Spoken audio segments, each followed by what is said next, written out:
किसान भाइयों नमस्कार, मैं पुनीत सिसोदिया। किसान भाइयों, हमें आपके काफ़ी ज़्यादा कमेंट्स आते हैं कि क्या हम इस कीटनाशक के साथ मिलाकर स्प्रे कर सकते हैं या नहीं कर सकते हैं। इसी तरीके से फफूंदी नाशक के लिए भी आपके कमेंट आते हैं। तो आज की इस वीडियो में हम आपकी यही कन्फ्यूजन इस वीडियो में क्लियर करने वाले हैं।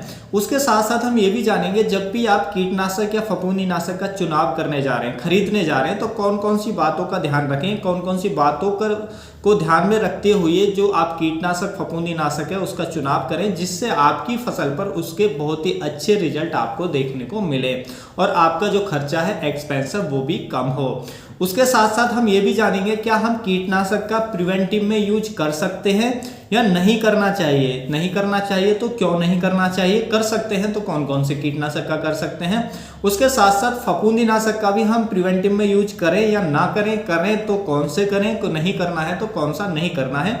तो काफी इंफॉर्मेटिव ये वीडियो होने वाला है। वीडियो अच्छा लगे लाइक कीजिएगा, अच्छा ना लगे तो आप इसे डिसलाइक भी कर सकते हैं। तो चलिए जानते हैं। देखिए, सबसे पहले हम जानेंगे कि जब भी आप इंसेक्टिसाइड या फफूंदी नाशक का चुनाव कर रहे हैं तो आपको कौन कौन सी बातों का ध्यान रखना चाहिए। देखिए, कभी कभी जब हम आपको तरह तरह के इंसेक्टिसाइड और फंजीसाइड के बारे में अपनी वीडियो में जानकारी देते हैं तो हो सकता है आप मेरी वीडियो देखकर भी चुनाव करते हो कि हाँ, हमें ये यूज करना चाहिए। तो देखिए, पहले तो आपको जब भी आप इंसेक्टिसाइड या फफूंदी नाशक का चुनाव करने जा रहे हैं तो पहले आपको देखना चाहिए क्या ये टेक्निकल मैंने लास्ट ईयर यूज किया है या नहीं किया है। यदि वो टेक्निकल आपने लास्ट ईयर यूज किया है तो आप उसको अवॉइड करें, क्योंकि जब हम लगातार साल दर साल एक ही टेक्निकल का उपयोग करते रहते हैं तो उससे क्या होता है, इंसेक्ट में जो है वो रेजिस्टेंस डेवलप कर लेता है, तो बाद में वो उसका जो रिजल्ट है वो धीरे धीरे कम होने लगता है। तो इसलिए हो सकता है तो आप 1 साल का या 2 साल का आप गैप जरूर दें किसी भी टेक्निकल को। कितना भी बढ़िया टेक्निकल है, कितना भी अच्छे रिजल्ट आपको उसके क्यों ना मिल रहे हैं, फिर भी आपने यदि 2 या 3 साल लगातार उपयोग कर लिया है तो फिर उसको 1 साल का जरूर गैप दे बीच में, ताकि उसके जो रिजल्ट है वो आपको बरकरार मिलते रहें। उसके साथ साथ कोई भी टेक्निकल ऐसा ना चुने कि जिसका आपने उपयोग 3 बार से ज्यादा अपनी फसलों पर कर लिया हो। यानी कि एक बार एक क्रॉप के अंदर किसी भी टेक्निकल के मैक्सिमम 2 ही स्प्रे करें, और ज्यादा से ज्यादा आप कर सकते हैं तो 3 कर सकते हैं। मैक्सिमम 3 से ज्यादा स्प्रे किसी भी टेक्निकल के, चाहे फफूंदी नाशक है चाहे कीटनाशक है, एक ही फसल के अंदर ना लें। यदि बाद में अगर जरूरत भी पड़ रही है तो कोई अन्य टेक्निकल चुने। तो चुनाव करते समय आपको ये ध्यान रखना है कि यदि आपने 2 साल से 3 साल से लगातार एक ही टेक्निकल को यूज करते आ रहे हैं तो देखें कि इस रोग पर और कौन से टेक्निकल अच्छा काम करते हैं और सस्ते में मिलते हैं, तो उसको फिर उस 1 साल के लिए उसको गैप दे या 2 साल के लिए गैप दे, फिर दूसरे टेक्निकल को यूज करें। तो इससे क्या है कि आपके जो रिजल्ट है फसलों पर इंसेक्ट को कंट्रोल करने के, उस कोई भी कीटनाशक है रिजल्ट बरकरार बने रहेंगे। यदि आप लगातार एक ही कीटनाशक का उपयोग करते रहेंगे तो उसमें कीटों के अंदर या फंगस के अंदर रेजिस्टेंस आ जाएगी, जिससे वो कीटनाशक तो बेअसर हो जाएगा, उसके साथ साथ और कीटनाशक से भी या फफूंदी नाशक से भी रोग और कीटों को कंट्रोल करना बहुत डिफिकल्ट हो जाता है। तो ये चीज सबसे पहले आपको ध्यान रखनी है जब भी आप इंसेक्टिसाइड या फंजीसाइड का चुनाव करने वाले हैं। दूसरा जो आपको ध्यान रखना है वो है कि अवेलेबिलिटी, कि क्या उस जो कीटनाशक है या जो फफूंदी नाशक है उसके अंदर जो टेक्निकल है वो क्या अवेलेबल है। चाहे कंपनी कोई भी हो, जो भी आप ट्रस्टेड करते हैं, आपके एरिया में जो कंपनी बेच रही है तो उस पर ट्रस्ट होगा आपको, तो कोई भी कंपनी हो लेकिन उसके अंदर वो सेम टेक्निकल है जो मैं बता रहा हूं या आप जो भी चुन रहे हैं अपनी फसलों के लिए, क्या वो आपके एरिया में अवेलेबल है। क्योंकि अवेलेबिलिटी होना बहुत जरूरी होता है। मान लीजिए आपकी फसलों पर कीट का अटैक हो गया या किसी फंगस का रोग का अटैक हो गया और आपके एरिया में वो जो टेक्निकल वो अवेलेबल नहीं है, फिर आप उसको ऑनलाइन परचेज करेंगे तो एक्सपेंसिव पड़ेगा और बहुत टाइम बाद आपके घर तक पहुंचेगा, या फिर आप उसको सर्च करते फिरेंगे कहाँ मिलेगा, तो इससे बहुत टाइम आपका निकल जाएगा जब तक वो जो कीट है या जो फंगस है वो सीवियर कंडीशन में पहुंच जाएगी और उसको कंट्रोल करना बहुत मुश्किल होगा। जो रोग है आपका बहुत आगे बढ़ चुका होगा और आपका लॉस भी हो चुका होगा। तो इसलिए उसकी अवेलेबिलिटी होना बहुत जरूरी है। तो जो भी टेक्निकल अवेलेबल हो तो सबसे पहले उसको चूज करें, वो प्रायोरिटी दें, क्योंकि वो सस्ता भी पड़ेगा आपके, और जब भी आप चाहे आपको मिल जाएगा और आप यूज कर सकते हैं। तो 2 चीजें तो ये ध्यान रखनी है।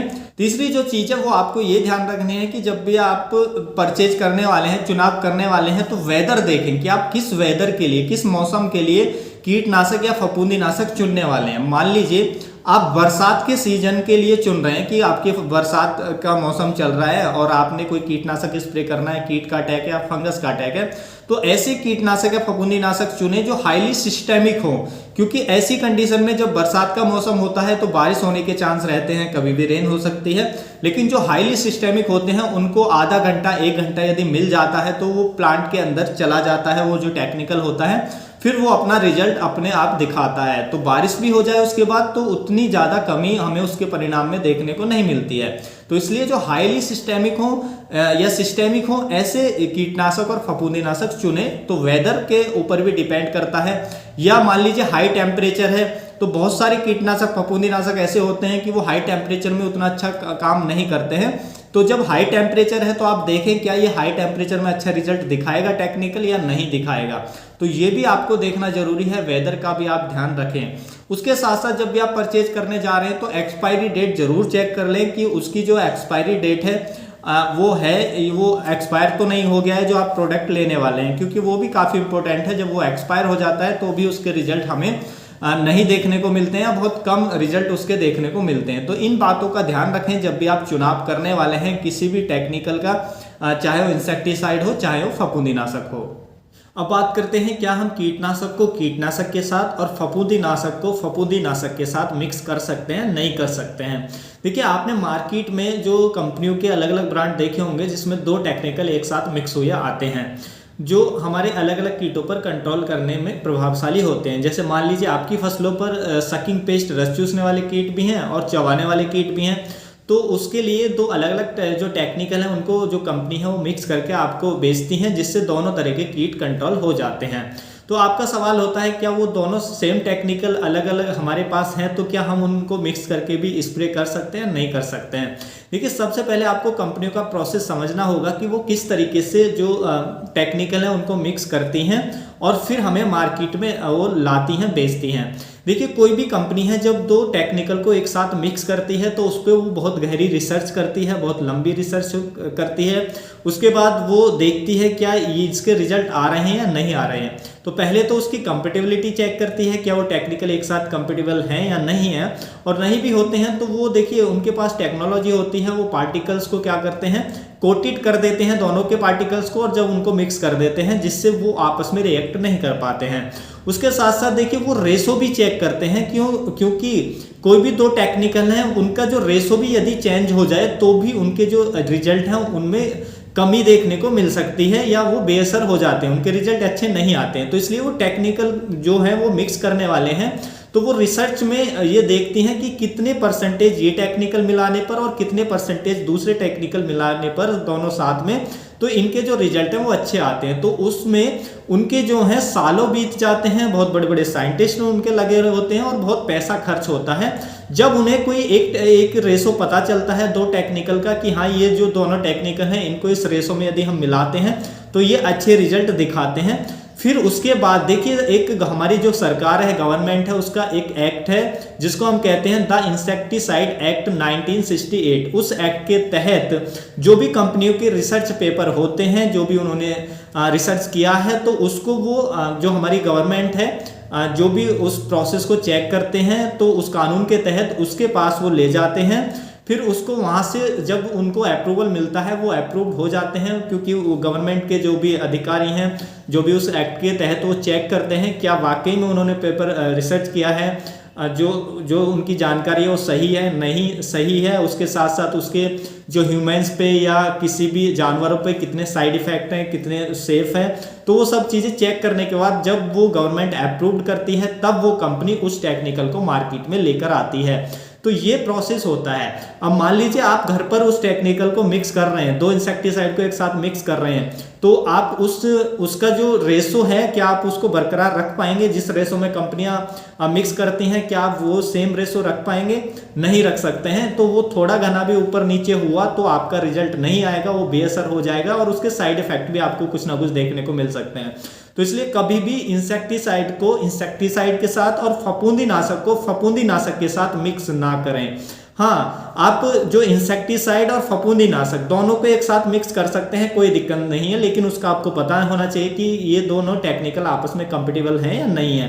तो आप फफूंदीनाशक के साथ इंसेक्टिसाइड और एनपीके या कोई भी माइक्रोन्यूट्रिएंट्स इनको मिलाकर अलग अलग स्प्रे करना चाहते हैं तो कर सकते हैं, लेकिन कीटनाशक को कीटनाशक के साथ, फफूंदीनाशक को फफूंदीनाशक के साथ कभी भी ना मिलाएं। यदि आपको जरूरत पड़ रही है तो आप चेक करें कि ऐसे कौन से मार्केट में, क्योंकि बहुत सारे आपको ब्रांड मिल जाएंगे कंपनियों के जो अलग अलग कीटों को कंट्रोल करते हैं, अलग अलग टेक्निकल उसमें होते हैं पहले से, तो आप उनको परचेज करें, उनका यूज करें, क्योंकि उनका रिजल्ट भी आपको अच्छा मिलेगा और आपका जो कीट है वो भी कंट्रोल हो जाएगा। लेकिन आप अपने खुद से करेंगे तो नुकसान भी कर सकता है, रिजल्ट आपका बिल्कुल नहीं आएगा, आपका पैसा बर्बाद होगा और जो कीट है उस पर भी कोई असर नहीं होगा, कीट भी और ज्यादा बढ़ जाएगा। रोग भी है तो उसमें भी फंजीसाइड है तो उसके साथ भी सेम होगा। तो इसलिए घर पर आप फंजीसाइड को फंजीसाइड के साथ, कीटनाशक को यानी कि इंसेक्टिसाइड को इंसेक्टिसाइड के साथ कभी मिक्स ना करें। फफूंदीनाशक इंसेक्टिसाइड दोनों को आप उसमें मिक्स करना चाहते हैं कर सकते हैं, लेकिन उसकी कंपेटिबिलिटी आप चेक कर लें, क्या ये दोनों साथ में चल जाएंगे, नहीं चल जाएंगे। इसी तरीके से मान लीजिए आपको सिस्टेमिक फंजीसाइड है, फफूंदीनाशक है, और एक कॉन्टैक्ट फफूंदीनाशक है, दोनों को आप एक साथ मिलाना चाहते हैं कि अच्छा रिजल्ट मिले, तो उससे बेहतर है मार्केट में कोई ऐसा ब्रांड देख लें जिसमें वो दोनों साथ में हो, यानी कि सिस्टेमिक भी हो और कॉन्टैक्ट भी हो, तो उसका उपयोग करें। बिल्कुल भी घर पर ये ट्राई आप ना करें। तो उम्मीद है आप अच्छे से समझ गए होंगे। अब जानते हैं क्या हम कीटनाशक का प्रिवेंटिव में यूज कर सकते हैं। तो देखिए जो साइंटिस्ट हैं वो भी कहते हैं कि जो कीट हैं, कीट को के लिए कभी भी प्रिवेंटिव स्प्रे ना करें, क्योंकि वो यूजलेस होता है, उसका कोई बेनिफिट नहीं होता है। कीट के आने के बाद यदि आपको कीट दिख रहा है तो आप स्प्रे कर सकते हैं।